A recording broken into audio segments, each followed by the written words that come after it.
história não é como a de muitos ouvintes que falam a respeito de um grande amor, que contam sobre um romance. Fala sim sobre amor, mas muito também sobre os altos e baixos que tenho passado nessa vida. Eu me chamo Júnior e em 2004, quando eu tinha apenas 3 anos, os meus pais foram assassinados de uma forma horrível na frente de casa. Não quero dar detalhes dessa tragédia.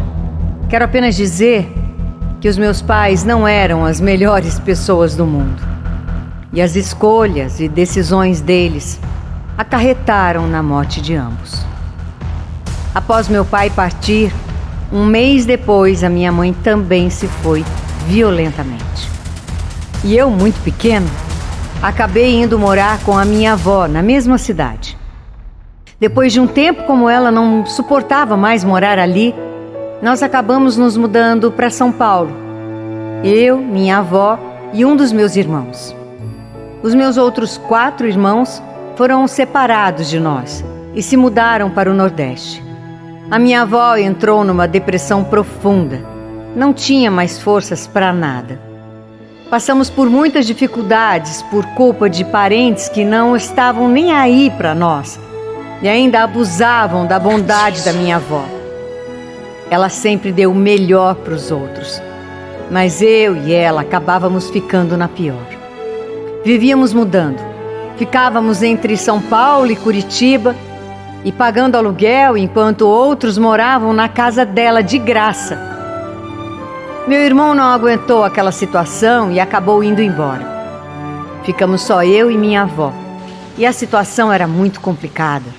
Júnior, hoje não tem nada de comida, filho. Você come na escola, tá?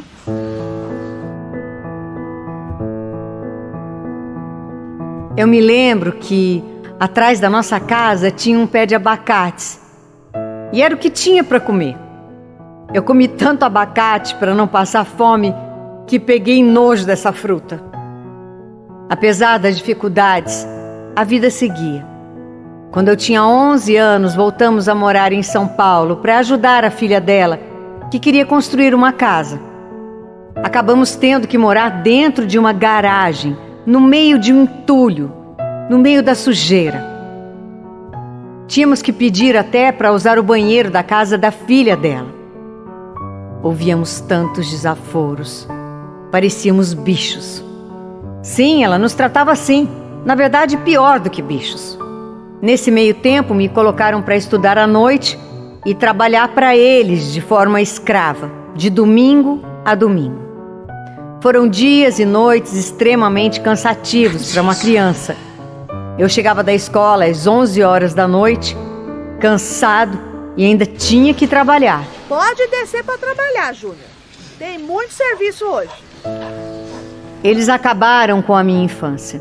Eu não tinha feriados, Natal, estava sempre trabalhando.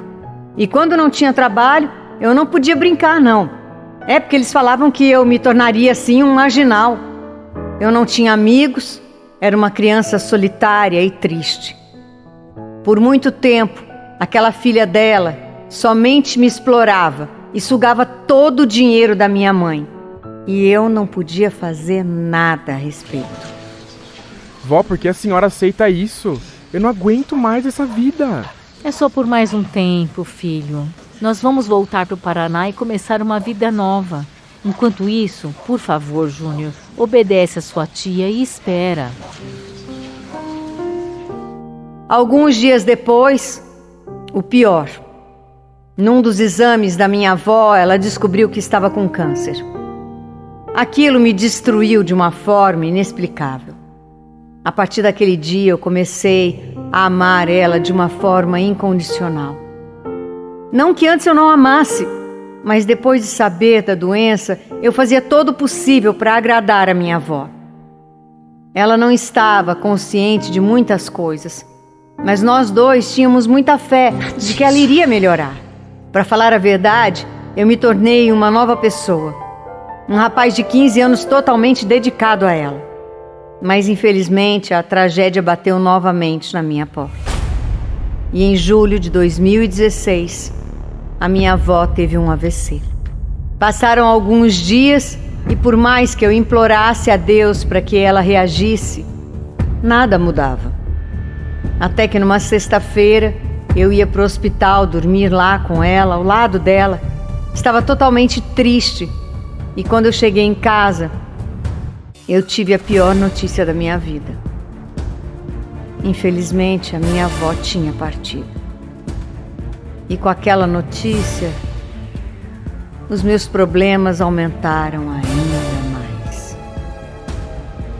Algumas pessoas que são chamadas de parentes, mas que no fundo não servem para nada, muitos deles, alguns até com um tom de sarcasmo, achavam que estavam me consolando, falando palavras boas, mas para falar a verdade, eles não sabiam nada do que estava passando. Ai, ele descansou, né? Não sofreu muito. Meus sentimentos. Eles não tinham noção do quanto a minha avó era especial para mim. Ela foi meu pai, minha mãe, tudo ao mesmo tempo. Era meu referencial de vida. Éramos só nós dois no mundo. Então tínhamos um vínculo muito forte. Mas infelizmente ela não estava mais ali comigo. E o que eu ia fazer da minha vida? Mas eu tinha que ter forças para começar uma nova jornada. E dessa vez sozinha. E essa jornada continuou, cheia de sofrimento. Sofrimento atrás de sofrimento. Depois de um tempo eu tive que ir embora da minha própria casa, porque a filha dela acabou indo morar lá e começou a cobrar aluguel de mim, vê se pode. Eu tinha apenas 16 anos e tive que me virar sozinha. Você precisa reagir, Júnior. A vida continua. Eu sabia que precisava recuperar as forças e continuar. Mas é fácil falar, não é? Difícil mesmo é fazer. Sabia que tinha uma jornada imensa pela frente e com certeza muitas coisas para conquistar. Mas basicamente eu não fazia ideia de como sair do lugar onde eu estava. Morava sozinho. Quantas e quantas vezes eu chorei triste por ter perdido a minha família, por ter perdido a minha avó, perdido o meu chão, perdido tudo. É porque eu nunca mais vi os meus irmãos. Aliás, faz 19 anos que eu não os vejo. Meu avô nunca mais esteve presente. Ele nem liga para mim. Meus parentes, muito menos. Ninguém se preocupa com a minha situação. Eu sempre fui muito bom com os outros. Mas é assim mesmo. Você é bom com as outras pessoas e elas não reconhecem. Não estão nem aí quando você precisa. Os anos se passaram. Eu estava perdido com 18 anos. Até que uma senhorinha decidiu me ajudar. Ela me acolheu. E eu morei durante anos na casa dela, sem ela me cobrar um centavo. Mas ainda assim eu sofria muito sozinho. Eu não sabia como seria minha vida dali para frente. Eu queria ter uma família que eu nunca tive. Queria encontrar alguém para me amar e não compreendia o porquê daquilo tudo. Por que aquilo estava acontecendo comigo? Eu sempre fui um garoto muito bondoso, amável. Eu não entendi por que eu tinha tantos problemas na vida, por que eu tinha que passar por aquilo. Hoje eu estou com 22 anos e aprendi que o tempo cura as feridas. Tudo que eu passei me tornou um homem mais forte. Levou tempo, mas valeu a pena. Estou casado, tenho uma linda esposa que me ama, que me respeita e que me valoriza. E eu quero viver o resto da minha vida ao lado dela. Logicamente que isso foi somente uma pequena parte da minha vida.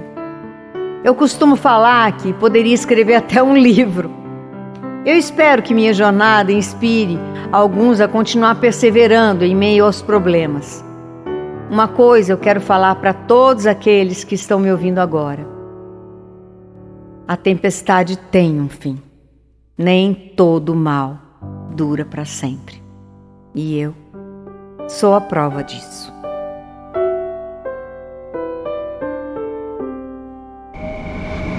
Aconteceu comigo.